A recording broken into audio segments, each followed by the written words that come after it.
जय हिंद बच्चों। बच्चों, कई बार ऐसे सवाल आते हैं कि जैसे कि राम की आय 80 रुपये प्रतिदिन है और अगर उसे कुछ दिन बाद उसकी 100 रुपये हो गई तो उसकी आय में कितने प्रतिशत की वृद्धि हुई। या किसी वस्तु की कीमत 1000 रुपये है और उसकी कीमत अब 1300 रुपये हो गई तो उसमें कुल कितने प्रतिशत की वृद्धि हुई। तो हम लोग अक्सर कंफ्यूज हो जाते हैं कि भाई इन सवालों को कैसे किया जाए, किस तरीके से किया जाए। बच्चों, अगर आपने पुराना वीडियो मेरा नहीं दिया देखा है तो मैं डिस्क्रिप्शन में लिंक दे दूंगा। इसके पहले पार्ट को देख लीजिएगा ताकि आप इस पार्ट को अच्छे से समझ सकें। ठीक है, मैं अजय कुमार वाराणसी उत्तर प्रदेश से आपके अपने चैनल नव शिक्षण पे स्वागत करता हूँ।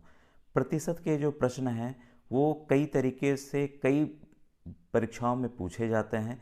ये चाहे आप जिस परीक्षा की तैयारी कर रहे हो, सभी परीक्षाओं के लिए काफ़ी महत्वपूर्ण है। तो आइए आज प्रतिशत को और अच्छे से समझें और कमेंट में आप ज़रूर लिखा कीजिए कि आपको ये वीडियो कैसा लग रहा है। तभी मैं आगे के इसमें, क्योंकि ये प्रतिशत के मैं चैप्टर को सोच रहा हूँ कि जितने भी तरह के प्रश्न बन सकते हैं, जितने भी फॉर्मूले बन सकते हैं, मैं सबको आपको समझा कर ले चलूँ।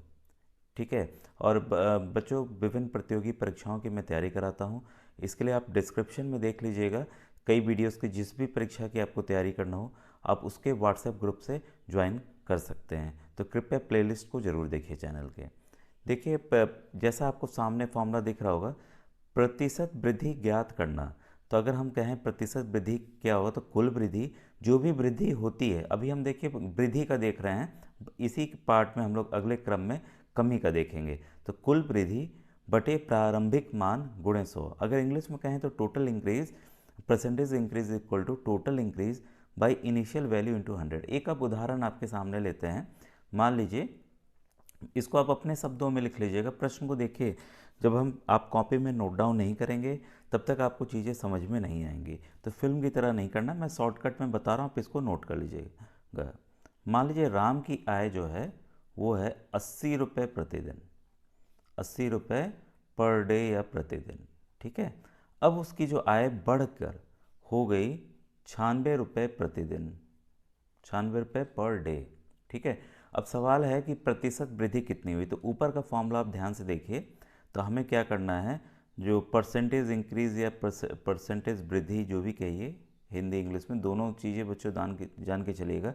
अब 96 में से आप 80 को घटा दीजिए, कितना आएगा, 16 आएगा। तो कुल वृद्धि हमें पता चल गई। प्रारंभिक मान कितना भाई, प्रारंभिक मान तो 80 है। ठीक है, गुणे 100, 100 से आप गुणा कर दीजिए। ठीक है, तो इसको हम काट देते हैं। 8 1 जा 8, 8 2 जा 16, कितना आया, 20%। तो कितने प्रतिशत की वृद्धि हुई, 20% की वृद्धि हुई। तो आप आसानी से समझ गए होंगे। एक और छोटा सा उदाहरण आपके सामने ले लेते हैं। ये एग्जाम्पल आपका 1 हो गया। एक और एग्जाम्पल ले लेते हैं समझाने के लिए। इसमें हम ले लेते हैं कि किसी वस्तु की जो कीमत है, कोई भी है, चावल है, कुछ भी है, मान लीजिए उसकी कीमत जो है वो है 1200 रुपये। देखिए सवाल तो कैसे भी बदल के आ जाएंगे, कुर्सी की कीमत, फुटबॉल की कीमत, बैट की कीमत। ठीक है। और बाद में इसकी कीमत मान लीजिए हमने कर दिया 1500 रुपये। ठीक है। तो कुल प्रतिशत वृद्धि कितने की हुई। तो इसके लिए वही हम फॉर्मूला करेंगे। देखिए अंतर हम देखते हैं। 15 में से 1200 घटा दीजिए, प्रतिशत वृद्धि बराबर 300। इनिशियल मान कितना है, 1200 गुणे 100। जीरो से जीरो काट दीजिए। ठीक है। फिर हम 3 से काट देते हैं, यहाँ 100 आ गया, यहाँ पे कितना आ गया, 4 जा 4 1 जा 4 और ये 25 बार में। तो कितना आ गया आपका, 25% की वृद्धि। तो देखिए इस तरह से इन सवालों को हल करना है। अब ये जो 7th टॉपिक आप नोट डाउन कीजिएगा। ये देखिए फॉर्मूला को हमें नोट डाउन इसलिए करते चलना है ताकि हम सिस्टमेटिक जो प्रश्न आएंगे उनको हम समझ सकें, कोई कन्फ्यूज़न ना हो।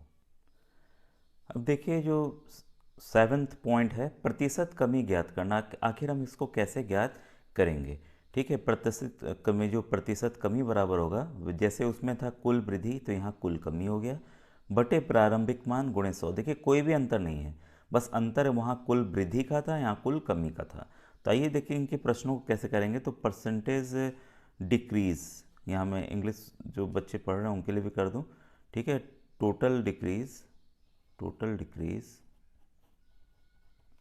by initial value into 100। तो सेम चीज़ है, बस हमें इसको इंग्लिश में लिख दिया है। बच्चों आप लोग कमेंट सेक्शन में ज़रूर लिखा कीजिए कि वीडियो कैसा लग रहा है। अच्छा लग रहा है तो अच्छा लिखिए, कमी है तो उसको भी बताइए ताकि मैं और अच्छे आपके लिए वीडियोस बना सकूं। ठीक है। अब देखिए एग्जाम्पल पहला मैं आपके सामने बताने जा रहा हूं कि यदि देखिए किसी पेड़ पर मान लीजिए 60 कबूतर हैं, 60 कबूतर हैं, पीजन हैं। ठीक है। और उसमें से क्या होता है कि 20 जो पीजन हैं, 20 जो कबूतर हैं वो उड़ गए। क्या हुए? उड़ गए। ठीक है। तो इसमें उस संख्या में कमी आ गई भाई, तो उनके संख्या में कितने की कमी आ गई? ठीक है। तो इसके लिए वही फॉर्मूला है आपके सामने है, प्रतिशत कमी बराबर कुल कितनी कमी हुई। पहले 60 थे, 20 उड़ गए। यहाँ कितने कबूतरों की कमी हुई? 20 कबूतरों की कमी हुई। तो फॉर्मूला क्या है? कुल कमी। तो कुल कमी भाई 20 उड़ गए। पहले कितने थे? पहले 60 थे। ठीक है, गुणे 100। बस इसी को आपको हल करना। ध्यान दीजिएगा यहाँ पे आपको घटाना नहीं है, 60 में से 20 को घटाना नहीं है। ठीक है। जितना जैसे उसमें क्या था, पहले वाले में क्या था, कुल वृद्धि करना था। तो कुल वृद्धि में कितने की वृद्धि हुई? जैसे उदाहरण हमने देखा ऊपर वाले में 80 था तो 96, कितने की वृद्धि हुई? तो भले हम घटा के देख रहे थे। ठीक है, यहाँ 16 की वृद्धि हुई थी तो 16 हमने लिखा। वैसे ही यहाँ पर देखिए कितने पैसे की वृद्धि हुई थी? 300 रुपये की वृद्धि हुई थी तो 300 लिखा। यहाँ पर उसी तरह से कितने की कमी हुई? ठीक है भाई, 20 की कमी हुई। ठीक है, यहाँ देखिएगा 20 की कमी हुई है। ठीक है, तो उस संख्या को लिखना है, ना कि आपको घटाकर लिखना है। तो हम क्या करते हैं, काट देते हैं। इसको काट दिए, फिर 2 से काट देते हैं। ठीक है, 100/3। तो 100/3 ये आ गया। इसको अगर हम मिश्र भिन्न में परिवर्तित करते हैं तो ये आ जाएगा 33 सही 1/3%। ठीक है, तो इस तरह से इस प्रश्न को हल करना था। एक प्रतिशत कमी पे एक और उदाहरण ले लेते हैं। मान लीजिए राम अपनी साइकिल को जो है 30 किलोमीटर प्रति घंटा की रफ्तार से मान लीजिए चला रहा था। ठीक है, फिर उसने क्या की, फिर वो साइकिल धीरे चलाने लगा। उसने कर ली 25 किलोमीटर प्रति घंटा की रफ्तार से फिर साइकिल चलाने लगा। ठीक है, सवाल है उसके स्पीड में, उसकी चाल में कुल कितने प्रतिशत की कमी आ गई। ठीक है, कुल कितने प्रतिशत कमी आ गई। तो हमें पता है प्रतिशत कमी बराबर क्या होता है, कुल कमी। कितने की कमी आई भाई? 5 की कमी आई। पहले 30 था, अब कितना हो गया? 25 हो गया। तो 5 की कमी आई। ठीक है, प्रारंभिक मान कितना था इसमें? 30 था, गुणे 100। तो इसको हम काट देते हैं। ठीक है, ये आ गया 50/3। अगर इसको हम मिश्र भिन्न में परिवर्तित करेंगे तो ये आ जाएगा 16 सही 2/3%। तो इस तरह से इन प्रश्नों को हल करना था। अब देखिए कई बार देखिए जो आप उदाहरण सामने अपने सामने देख रहे होंगे, जैसे मैं कई आपको पढ़ लीजिएगा।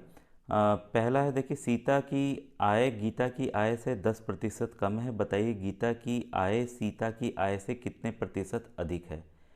इस तरह के सवाल हमें बार बार परेशान करते हैं। दूसरा है, चीनी का मूल्य 20% घट गया, ज्ञात कीजिए कीजिए कि उपभोक्ता पहले जितने व्यय में कितने प्रतिशत अधिक चीनी प्राप्त करेगा। एक पुस्तक का अंकित मूल्य क्रय मूल्य से 20% कम है, बताइए उसे कितने प्रतिशत अधिक में चीनी बेचा जाए कि ना लाभ हो ना हानि हो। रहीम की ऊंचाई करीम की ऊंचाई से 50% कम थी, ज्ञात कीजिए कि करीम रहीम से कितने प्रतिशत अधिक ऊंचा है। फिर है, दो राशियों के गुणनफल में एक राशि 30% कम हो गई, दूसरी राशि को कितने प्रतिशत बढ़ाया जाए कि गुणनफल शुद्ध शुद्ध प्राप्त हो।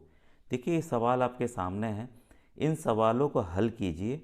ठीक है, अगर नहीं आएगा तो मैं नेक्स्ट वीडियो में बच्चों ज़रूर समझाऊंगा कि इस तरह के जो सवाल होते हैं वो अक्सर आते हैं परीक्षाओं में और आप परेशान हो जाते हैं। तो इनको कैसे, देखिए एक तरह के ही प्रश्न हैं और उनके लिए एक ही फॉर्मूला है। ठीक है, इसको कैसे हल करेंगे, ठीक है, आप कृपया बताइए, तो मैं नेक्स्ट वीडियो में इसके उत्तर आपको समझा के बता दूंगा। Thank you very much.